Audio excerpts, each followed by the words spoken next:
بسم اللہ الرحمن الرحیم۔ کیا آپ جانتے ہیں کہ رمضان میں ایک عام غلطی کی وجہ سے بہت سے لوگوں کا روزہ شروع ہونے سے پہلے ہی ٹوٹ جاتا ہے؟ جی ہاں، ایسا کام جو لوگ روزانہ کر رہے ہیں اور انہیں پتہ بھی نہیں چلتا۔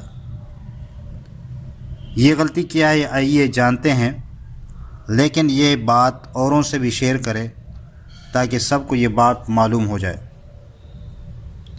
وہ یہ ہے کہ زیادہ تر لوگ سحری کے وقت یہ سمجھتے ہیں کہ جیسے ہی اذان فجر شروع ہو وہ کھانے پینے کو بند کریں، لیکن حقیقت میں اذان اس وقت دی جاتی ہے جب سحری کا وقت ختم ہو چکا ہوتا ہے۔